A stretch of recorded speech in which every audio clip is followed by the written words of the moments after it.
नमस्ते साथियों, आप सभी का स्वागत है हमारे यूट्यूब चैनल पर। तो यहाँ पर जो है आज 24 जून का जो आपका पेपर हुआ है उसका फुल एनालिसिस लेकर के आए हैं। जो भी क्वेश्चन आपसे पूछे गए सारे क्वेश्चन हम यहाँ पर लेकर के आए हैं।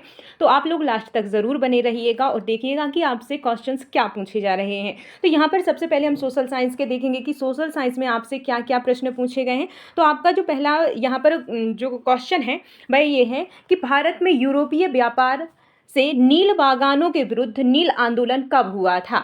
ये आपसे पूछा गया था। तो उसका जो राइट आंसर था 1859। क्या था? 1859। 1859 जो है ऑप्शन जो भी हो आपका वहाँ पर, तो यहाँ पर जो है 1859 आपका करेक्ट आंसर था। ठीक है। नेक्स्ट क्वेश्चन था अनुच्छेद 343 किससे संबंधित है। तो अनुच्छेद जो 343 है ये आपसे पूछा गया था, जो कि राजभाषा से संबंधित है। किससे है? राजभाषा जो था आपका वहां पर करेक्ट आंसर था। ठीक है। नेक्स्ट क्वेश्चन था अनुच्छेद 269 का संबंध किससे है। तो 269 का संबंध आपसे पूछा गया था, जो कि आपका टैक्स से संबंधित था। तो यहाँ पर टैक्स से, तो यहाँ पर जो है केंद्र सरकार द्वारा लगाया जाता है और वसूला भी जाता है, लेकिन उनसे प्राप्त राजस्व अंततः राज्यों को सौंप दिया जाता है। ये इसका सॉल्यूशन था। ठीक है। तो यहाँ पर जो है एक और क्वेश्चन पूछा गया था, अनुच्छेद 371 का जोड़ी बनाने के लिए आया था। ABCD करके इसके थे, तो हम आपको बता देते हैं कैसे थे। अनुच्छेद ये जोड़ी बनाने के लिए था। अनुच्छेद जो 371 का A है वह किससे है? नागालैंड से संबंधित है। अनुच्छेद 371 का जो B है वह असम से संबंधित है। अनुच्छेद 371 का जो C है वह मणिपुर से है। और अनुच्छेद 371 D जो है वह किससे है? आंध्र प्रदेश और तेलंगाना। तो ये आपका जो जोड़ियां थी यह इस प्रकार से जमानी थी कि ए जो है वह नागालैंड से, बी असम, सी मणिपुर, डी आंध्र प्रदेश और तेलंगाना। ठीक है। इस प्रकार से आपको सही जोड़ियां बनानी थी। नेक्स्ट जो क्वेश्चन था, अगर कोई अपनी कंपनी दूसरे देश में स्थापित करता है तो उसे क्या कहा जाएगा। तो उसे क्या कहा जाएगा? तो अंतरराष्ट्रीय व्यापार विस्तार कहा जाएगा। क्या कहा जाएगा? अंतरराष्ट्रीय व्यापार विस्तार जो है यहाँ पर कहा जाएगा। जनगणना क्यों कराई जाती है? ये क्वेश्चन आया था कि जो जनगणना है वह क्यों कराई जाती है। तो यह कार्य देश के विकास और सुशासन के लिए किया जाता है। तो जो भी ऑप्शन हो उसके हिसाब से इसका आंसर होगा, लेकिन क्वेश्चन यही था कि जनगणना क्यों कराई जाती है। ठीक है। नेक्स्ट है कि 2011 की जनगणना के अनुसार कुल कितनी भाषाओं को अंतिम रूप से दर्जा दिया गया। इस प्रकार से था। अब आपके ऑप्शंस पर निर्भर करता है। तो यहाँ पर जो करेक्ट आंसर था आपका 121 था, जिनमें से 22 अनुसूचित और 99 गैर अनुसूचित भाषाएं हैं। तो यहाँ पर जो है 121 आपका करेक्ट आंसर था। ठीक है। और आपसे पूछा गया था सेबी, RDA और नाबार्ड के मुख्यालय कहाँ है, जो कि हमने आपको बहुत अच्छे से करा रखे हैं। ये यहाँ पर जो है आपको बता देते हैं सेबी। सबसे पहले हम सेबी का बताते हैं। सेबी में का जो फुल फॉर्म होता है वह क्या होता है? भारतीय प्रतिकूल और विनियम बोर्ड। तो यहाँ पर इसका जो मुख्यालय है मुंबई महाराष्ट्र में है। कहाँ पर है? मुंबई महाराष्ट्र जो है आपका यहाँ पर राइट आंसर था। ठीक है। और IRDA जो है इसका फुल फॉर्म था भारतीय बीमा विनियामक और विकास प्राधिकरण। इसका मुख्यालय कहाँ पर है? तो यहाँ पर जो राइट आंसर है आपका हैदराबाद तेलंगाना में। कहाँ पर? हैदराबाद तेलंगाना जो है यहाँ पर राइट था। नेक्स्ट था नाबार्ड। तो नाबार्ड का जो है राष्ट्रीय कृषि और ग्रामीण विकास बैंक, इसका फुल फॉर्म है। उसका जो मुख्यालय है वह मुंबई महाराष्ट्र। क्या हो जाएगा? मुंबई महाराष्ट्र जो है करेक्ट आंसर था आपका। इसके बाद में क्वेश्चन था ब्रेडलैंड रिपोर्ट कब पारित की गई थी। ये जो क्वेश्चन हमने करवा रखा था कि ब्रेडलैंड रिपोर्ट कब पारित की गई थी। तो यहाँ पर वर्ष 1987 में। कब? 1987 वर्ष यहाँ पर राइट आंसर था आपका। दिल्ली विधानसभा की शक्तियां, इस पर एक कथन आया था। दिल्ली कथन और निष्कर्ष निकालने थे। ठीक है। तो ये क्वेश्चन कथन और निष्कर्ष से भी आया हुआ था। तो यहाँ पर जो है दिल्ली विधानसभा के पास सार्वजनिक व्यवस्था, पुलिस और भूमि से जुड़े विषय नहीं है, ये यहाँ पर था। ठीक है। और यहाँ पर जो है इतने हमें साइंस के क्वेश्चंस आपके मिले हुए हैं। आप लोग बताना कि क्या आप लोगों से यह बन रहा था कि नहीं बन रहा था, ये आप लोग हमें ज़रूर बताना। इसके बाद आता है आपका साइंस। तो साइंस में क्या पूछा गया था?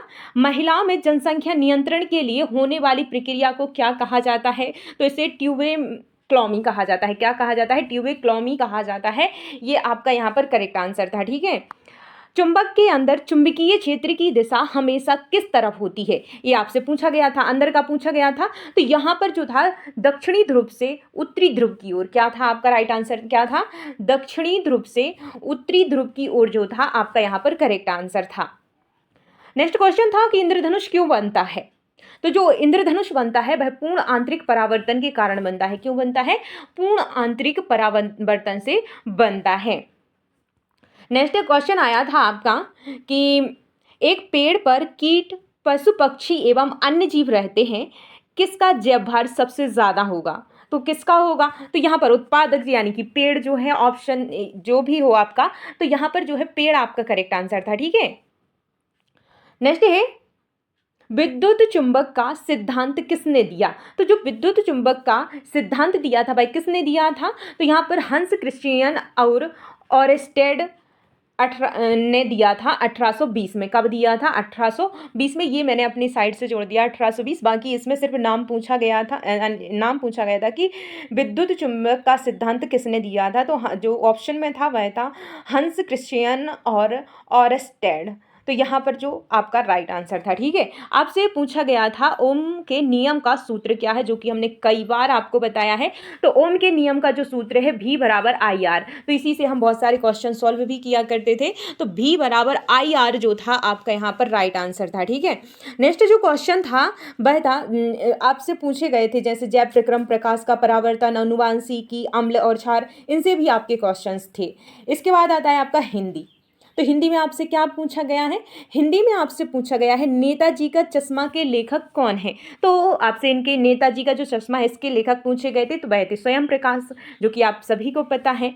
इसके बाद में माता के आंचल से भी आपके यहाँ पर क्वेश्चंस आए थे। और राम लक्ष्मण परशुराम संवाद किसके द्वारा लिखा गया है। इससे राम लक्ष्मण जो परशुराम संवाद था, इससे कुल 5 क्वेश्चंस आए हैं। कितने आए हैं, 5 क्वेश्चंस आए हैं राम लक्ष्मण परशुराम संवाद से। तो यहाँ पर ये तुलसीदास जी ने लिखा हुआ था। और राम लक्ष्मण परशुराम संवाद में लक्ष्मण द्वारा किया गया व्यंग कौन से रस में कि यानी कि कौन से रस में किया गया था, किस का उदाहरण है, कुछ भी यहाँ पर। तो यहाँ पर जो है वीर रस था। क्या था, वीर रस जो था, ये लगभग मैंने कल या परसों के दिन करवाया था। तो यहाँ पर वीर रस था। ठीक है, नेक्स्ट क्वेश्चन है स्वामी का विलोम शब्द क्या है। तो स्वामी का जो विलोम शब्द है उल्टा यानी कि सेवक, स्वामी का क्या हो जाएगा, सेवक हो जाएगा। विलोम शब्द पूछा गया था। मन्नू भंडारी से क्वेश्चंस आए थे, तो आपका मन्नू भंडारी से भी क्वेश्चन आए थे। इसके बाद आपकी दीर्घ स्वर संधि से भी आपके क्वेश्चंस आए थे। दिगंबर का आपसे पूछा गया था कि दिगंबर में कौन सी संधि है। तो यहाँ पर नेक्स्ट क्वेश्चन था आपका कि जयशंकर प्रसाद की कविता के बारे में आपसे पूछा गया था। इसके बाद में आपसे एक अलंकार पूछा गया था जिसका आंसर अनुप्रास अलंकार था। तो यहाँ पर आपसे अलंकार भी बहुत अच्छे से पूछे जा रहे हैं। समास पूछा गया था, यहाँ पर चौपाई आपसे पूछी गई थी। तो यहाँ पर जो है हिंदी का ये क्वेश्चन आए थे हिंदी में।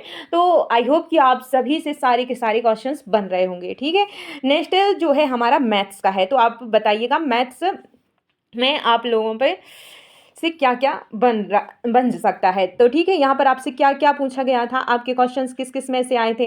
तो यहाँ पर जो है द्विघात समीकरण से आपके 2 क्वेश्चंस आए थे। मध्य से एक क्वेश्चन, बहुलक से एक क्वेश्चन, त्रिभुज से एक, वृत्त से एक आपसे पूछा गया था। बहुपद शून्य अंक से क्वेश्चंस आए थे आपके।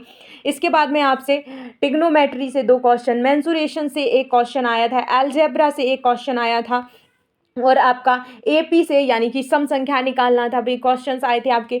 2 क्वेश्चन आपके प्रायिकता से आए थे, यहाँ पर डाइस से संबंधित क्वेश्चंस थे। ठीक है, और आपसे यहाँ पर प्रायिकता पूछी गई थी जो कि डाइस से थी। ठीक है, और ताश के पत्ते आपसे पूछे गए थे कि पान ईंट आने की जो होती है, और 2 चर वाले रैखिक समीकरण आपसे यहाँ पर पूछे गए थे। तो यहाँ पर सारा कुछ सिलेबस के हिसाब से यार, सिलेबस से बाहर कुछ भी आपसे नहीं पूछा जा रहा है। ठीक है, और यहाँ पर इंग्लिश में आपसे क्या पूछा गया था। तो यहाँ पर जो इंग्लिश में पूछा गया था आपके फर्स्ट फ्लाइट से आपके 3 क्वेश्चंस आए थे। अ लेटर टू गॉड से आया था, आइस एंड फायर से, यहाँ पर आपसे टाइगर एंड जू से आपके क्वेश्चंस आए थे, और आपके आउथर नेम से आया था। आउथर नेम आप लोग याद करके जाना, 2 क्वेश्चंस आए थे आपके आउथर नेम से। ठीक है, तो यहाँ पर जो ग्रामेटिकल एरर से आपके 3 क्वेश्चंस आए थे। यहाँ पर लेटर सैल्यूशन से एक क्वेश्चंस आया था आपका। ऐसे से आपके क्वेश्चंस यहाँ पर आए थे, एरर निकालना था। यहाँ पर मॉडल्स से आपके क्वेश्चंस आए थे, प्रिपोजिशन से आपके क्वेश्चंस आए थे, टेंस से आपके 2 क्वेश्चंस आए थे, आपको टेंस बदलना था, ठीक है, यहाँ पर आए थे।